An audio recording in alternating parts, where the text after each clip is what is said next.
আপনি কি জানেন শেখার কোনো বয়স হয় না? আসলে কোনো কিছুর জন্যই কোনো নির্দিষ্ট বয়স নেই। আজ এমন কয়েকটি ঘটনার উল্লেখ করব যা দেখে আপনি নিশ্চিত হবেন যে সত্যি as is only the number.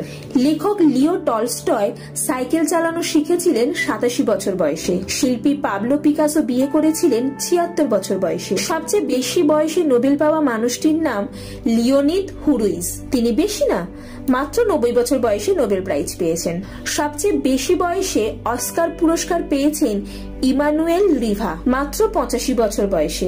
সবচেয়ে বেশি বয়সী যে মানুষটি এভারেস্টে উঠেছেন তার নাম ইউকিরো মুইরা, তার বয়স ছিল মাত্র 81 বছর। সবচেয়ে বেশি বয়সে সাহিত্যে নোবেল প্রাইজ পেয়েছেন ডরিস লেসিং, মাত্র 88 বছর বয়সে। এইরকম অজস্র ঘটনা অহরহ ঘটে চলেছে।